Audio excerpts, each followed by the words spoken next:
Yang pertama, tentang perang Diponegoro. Yang kedua, tentang perlawanan di Bali. Yang ketiga, tentang perang Banjar. Yang keempat, tentang perang Aceh. Yang kelima, tentang perang Banten. Yang pertama, saya akan menjelaskan tentang perang Diponegoro, di mana perang Diponegoro ini terjadi selama 5 tahun, yaitu pada tahun 1825 sampai 1830. Perang Diponegoro ini juga disebut dengan Perang Jawa, dan Perang Diponegoro dipimpin oleh Pangeran Diponegoro. Awal mula terjadinya Perang Diponegoro ini disebabkan karena Belanda memasang patok di tanah milik Pangeran Diponegoro yang bertepatan di desa Tegal Tejo. Pada saat melawan Belanda, Pangeran Diponegoro menggunakan strategi perang gerilya dan memutuskan pertahanannya di Goa Selarong. Pada puncak peperangan, Belanda yang mulai kewalahan menghadapi perperangan yang lebih dari 23.000 orang serdadu. Pada tahun 1827, Belanda menggunakan strategi banteng, di mana strategi yang digunakan Belanda berhasil menangkap Kiai Majah. Kemudian Pangeran Mangkubumi dan panglima utamanya yaitu Sultan Ali Basyam yang menyerahkan diri kepada Belanda. Pada tanggal 28 Maret 1830, Jenderal De Cock berhasil menjepit pasukan Diponegoro di Magelang. Di sanalah Pangeran Diponegoro menyatakan bahwa ia menyerahkan diri dengan syarat sisa pasukannya dilepaskan. Lalu Pangeran Diponegoro ditangkap dan diasingkan di Manado, kemudian dipindahkan di Makassar hingga wafatnya pada tanggal 8 Januari 1855. Perang pun dilanjutkan oleh putranya yaitu Pangeran Jonet, Ki Sudewo, Diponingrat, dan Diponegoro Anom. Namun sayangnya usaha yang dilakukan putranya bernasib tragis. Diponingrat dan Diponegoro Anom dibuang ke Ambon dan Ki Sudewo dan Pangeran Jonet dibunuh saat perperangan. Berakhirlah Perang Diponegoro.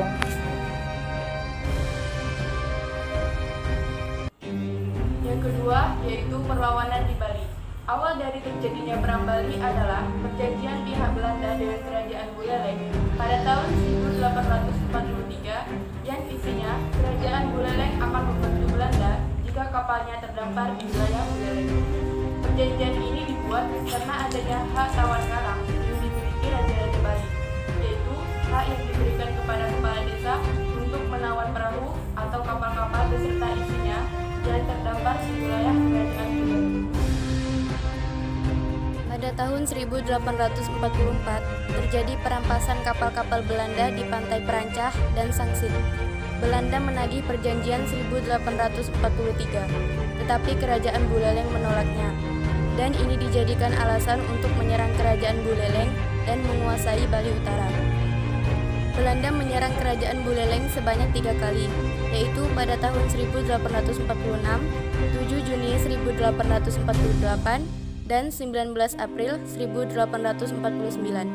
Perang Bali yang dipimpin oleh I Gusti Ketujelatik dan istrinya, Jero Jempiring, berhasil menggagalkan serangan Belanda yang pertama dan kedua. Pada serangan Belanda yang ketiga, yang dipimpin oleh Jenderal Andreas Victor Michels, Belanda mengerahkan serangan penuh untuk menyerang Benteng Jagaraya.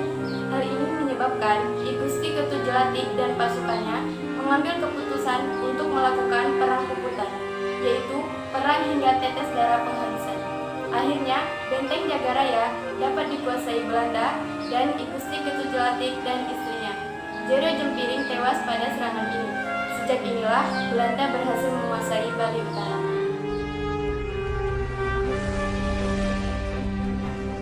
Tiga, Perang Banjar. Perang Banjar terjadi saat Pangeran Antasari memimpin perlawanan terhadap Belanda. Saat Belanda ingin menguasai Kesultanan Banjar pada Perang Banjarmasin yang meletus pada tahun 1859. Perang ini dipicu oleh keinginan Belanda menguasai wilayah sekitar Kalimantan Selatan. Wilayah Kesultanan Banjar di Kalimantan Selatan menjadi perhatian Belanda karena menghasilkan lada yang berharga. Terlebih lagi sebelumnya Inggris di bawah pimpinan Alexander Hare berusaha membuka perdagangan dengan Kesultanan Banjar pada tahun 1811. Kesultanan Banjar adalah kerajaan-kerajaan bercorak Islam yang berpusat di wilayah Kalimantan Selatan, di sekitar kota Marpura, Banjarmasin, dan Banjarkota. Wilayah Banjar juga meliputi Sungai Barito dan suku-suku Dayak di sekitarnya. Alasan yang digunakan oleh Belanda untuk menyatakan perang adalah untuk mendukung Tamjidillah, anak Sultan Adam, ke tahta Banjarmasin. Meskipun demikian, rakyat Banjar dan suku-suku Dayak di pedalaman lebih memilih Pangeran Hidayatullah. Setelah Pangeran Hidayatullah meninggal pada 2 Maret 1862, Pangeran Antasari menjadi penggantinya. Akibatnya, pemerintah Belanda melakukan intervensi dengan mengirim Kolonel Augustus Johannes Andrenses yang pada 29 April 1859 memimpin ekspedisi militer ke Banjarmasin. Perang berlaku sengit, terutama dengan perang antar kapal Belanda dan Banjar di Sungai Barito. Namun, pada tanggal 11 Oktober 1862, Pangeran Antasari meninggal dan Banjar pun takluk pada Belanda pada tahun 1863.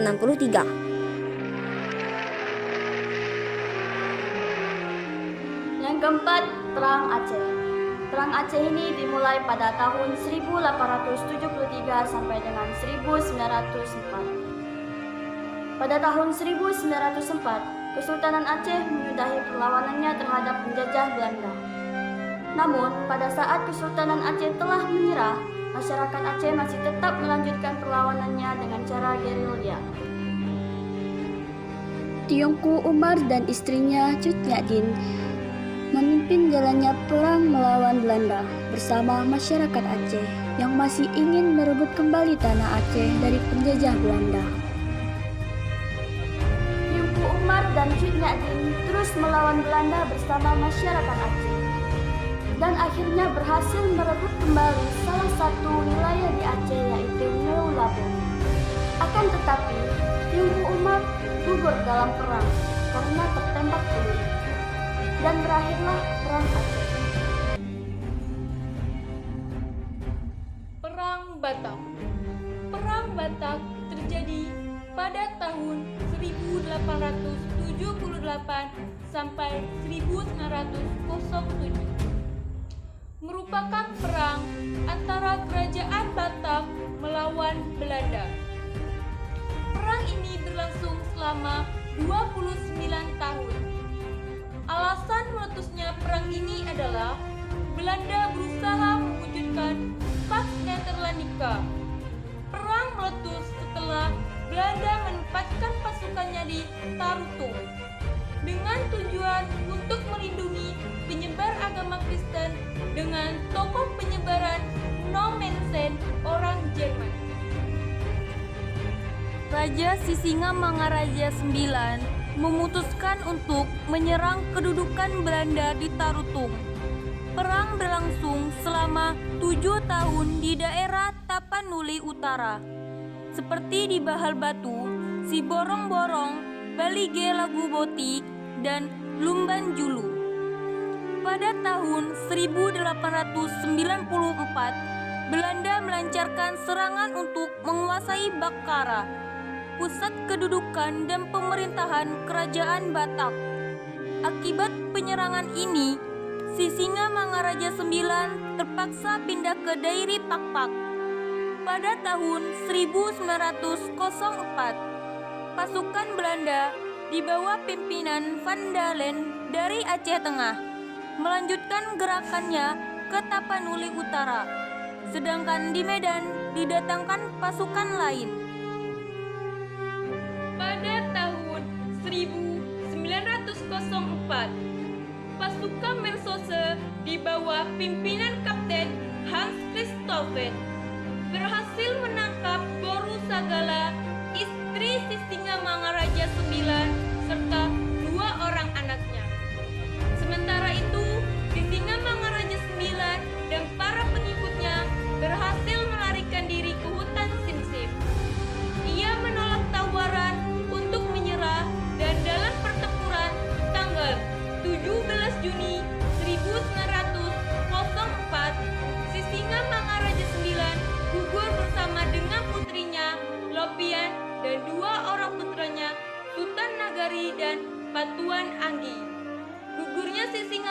saja menandai berakhirnya Perang Batak.